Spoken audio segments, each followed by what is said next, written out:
Jug தண்ணி.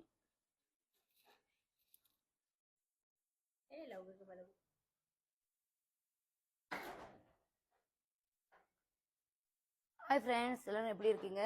ஒரு sister வந்து சாம்பார் கேட்டிருந்தாங்க. இது சாம்பார், தால்ச்சா இல்லை, சாம்பார், பருப்பு சாம்பார். 1 கிலோ பருப்பு எடுத்துருக்கேன், நான் வேக வச்சு வச்சுட்டேன். இது அஸ்டோலிய பருப்பு. நீங்கள் வந்து வீட்டுக்கு செய்தாங்க துவரம் பருப்பும் போடலாம், அப்புறம் மலாதி பருப்பு, இந்த கலர் பருப்பும் போடலாம்.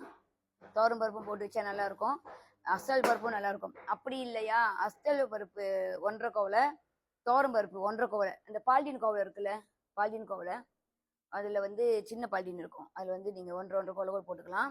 இது நான் 1 கிலோ எடுத்துருக்கிறேன், 1 கிலோ பருப்பு. ஸோ நான் வைக்கிற கறி பார்த்தீங்கன்னா 3 ஜக்கில் வைக்கிறேன். நல்ல வாட்டர் ப்ளீஸ். 3 ஜக்கில் நான் வைக்கிறேன். 3 ஜக் தண்ணி. நான் ஜக்கு காமிக்கிறேன். நீ ஊற்று நல்ல, ஊற்று ஊற்று நல்ல, புண்டா பாருங்க. இந்த ஜக்கில் ஊற்று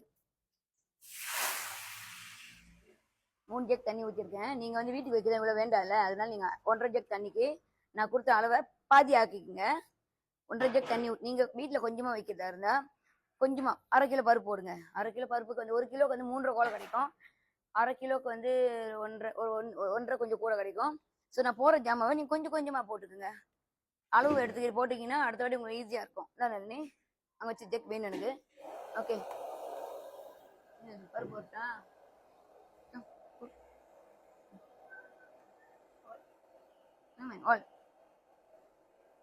இது 1 கிலோ பருப்பு நல்லா வேக வச்சுட்டேன். ஓகே, பருப்பு நல்லா வெந்துருச்சு. மிக்ஸ். இப்போ பாருங்க, பூண்டு. எப்பவுமே பருப்பு சிலர் வந்து பருப்பு வேக வைக்கும் போதே பூண்டை போட்டு வேக வச்சிருவாங்க. நான் தனியாக போடுறேன், ஏன்னா காய்கறி வேக இருக்குள்ள அதுவும் வெந்துடும். பூண்டு வந்து உரிச்சு வச்சுட்டேன், முழு பூண்டு. அப்புறம் பார்த்தீங்கன்னா சொரக்காய் வரேன். சொரக்காய் போடலைன்னு பரவாயில்ல, ஓகேங்களா? சொரக்காய் போட்டால் வேறு மாதிரி கொஞ்சம் வித்தியாசமாக கிடைக்கும். நான் சொரக்காய் போடுறேன். நீ பாதி கூட போட்டுக்கலாம், ஏன்னா நிறைய வெஜ்ஜிங்க நல்லா தான் இருக்கும்.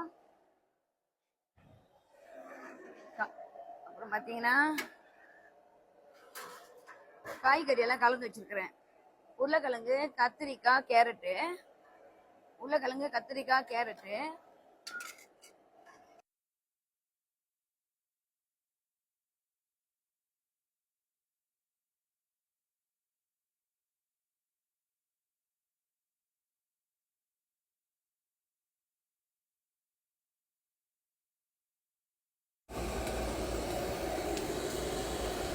ஓகே ஃப்ரெண்ட், கறி நல்லா பருப்பு நல்லா கொதிக்குது. பாருங்க, என்ன தெரியுங்களா, இதுப்பா அந்த கரண்டி எதுக்கு போட்டீங்கன்னா விட போகுது.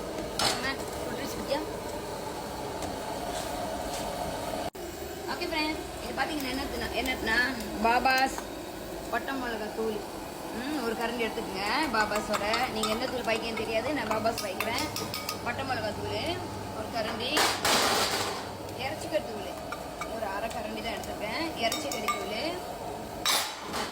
இது என்ன தெரியுங்களா, சாம்பார் பொடி. ரொம்ப பேர் தெரியுமான்னு தெரியல. பாருங்க, பாபாஸ் சாம்பார் பொடி. நான் எவ்வளோ எடுத்துருக்கேன்னா இதில் 1 கரண்டி எடுத்துருக்குறேன். இதில் அப்புறம் மஞ்சத்தூள் இதில் 1/2 கரண்டி எடுத்துருக்குறேன். சிறுஞ்சீரக தூள் இதில் 1/2 கரண்டி எடுத்துக்கிறேன். சிறுஞ்சீரக தூள் கூடயே போடலாம், வாசனையாக இருக்கும். நல்லா கொதிக்கிட்டோம் அதை. அப்புறம் பார்த்தீங்கன்னா உப்பு இதில் 2 கரண்டி எடுத்துருக்கேன். பாருங்க, சின்ன கரண்டி 2 கரண்டி எடுத்துருக்கேன். நீங்கள் குறைச்சி போடுங்க, பத்தலைன்னா அப்புறம் போட்டுக்கலாம். ஸோ கொஞ்சம் காய் போகட்டும். தூள் காய் வந்த பிறகு நம்மளுக்கு அழகான கலர் கிடைக்கும். ஓகே ஃப்ரெண்ட், பார்த்தீங்கன்னா கொஞ்ச நேரம் சவுண்டு நிப்பாட்டுங்க. ஓகே ஃப்ரெண்ட், தக்காளி பழம் போட்டுக்குங்க. காயெல்லாம் நல்லா வந்துச்சு. தக்காளி பழம் போட்டுட்டு பச்சை மிளகா நம்ம இறக்க போகிறோம். தாளிக்கிறது அப்புறம் காமிக்கிறது எப்படின்னு. முருங்காய் கடைசியாக போட்டுங்க, இல்லைன்னா குழஞ்சிரும். முருங்காய், பச்சை மிளகா கொஞ்சம் போட்டுக்கோங்க. நான் ஏற்கனவே சொன்னேன், நான் ரொம்ப வந்து கருப்புலாம் வந்து எண்ணெயில் வதக்க மாட்டேன். இப்படி போட்ட வாசனை கூட இருக்கும். பாதி போட்டுக்குங்க. அதுக்கப்புறம் புளி. பாருங்க, இவ்வளோ புளி எடுத்துங்க. புளி எடுத்து கரைச்சி அதில் ஊற்றிடுங்க. ஒரு கை எடுத்துக்கிட்டேன். கை எடுத்து நல்லா இன்னும் பாருங்க இவ்வளோ தண்ணி ஊற்றுறேன். மற்ற 3 ஜக்கு ஊற்றுறேன். இப்போ 1/2 ஜக்குனா இவ்வளோ வரும், அதுக்கு பாதி. 1/2 ஜக்குக்கு பாதி புளி வந்து ஒரு கை எடுத்து கரைச்சி ஊற்றுறேன். ஓகே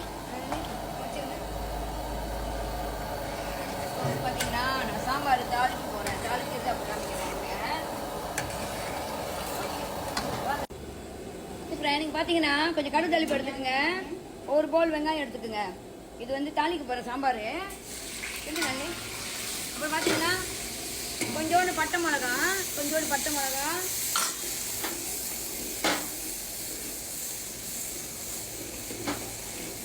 நல்லா வதக்குங்க. ஓகே ஃப்ரெண்ட், இது பார்த்தீங்கன்னா எல்ஜி, அதாவது பெருங்காயம். நீங்கள் தூள் தானே பாய்ப்பேன், கொஞ்சம் போட்டுக்கங்க. பெருங்காயம் ரொம்ப நல்லதுங்க உடம்புக்கு. பெருங்காயம் ரொம்ப பேருக்கு பிடிக்க மாட்டேது பிள்ளைங்களுக்கு. இப்போ பெருங்காயம் போட்டால் சாப்பிட மாட்டாங்க. ஆனால் பெருங்காயம் ரொம்ப நல்லது. நீங்கள் கற்றுக் கொடுங்க பிள்ளைங்களுக்குலாம். இப்பயே பெருங்காயம் ரொம்ப நல்லது. மல்லித்தாள், பெருங்காயம் ரொம்ப நல்லது. சாம்பார் தாளிச்சு நல்லா கொஞ்சமாக கலர் ப்ரௌன் கலர் எடுக்கணும். தீவும் கூடாது, வெள்ளையாக எடுக்காதீங்க. நல்ல ப்ரௌன் கலர் எடுத்து எடுத்தீங்கன்னா சாம்பார் வாசனையாக இருக்கும்.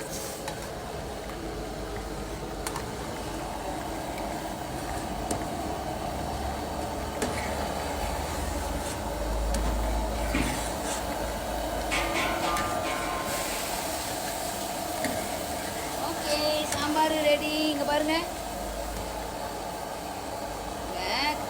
அந்த பதம் பாருங்க. ஊற்றுற பாருங்க. ரொம்ப திக்காக இருக்கக்கூடாது, ரொம்ப தண்ணி தான் அந்த அளவு.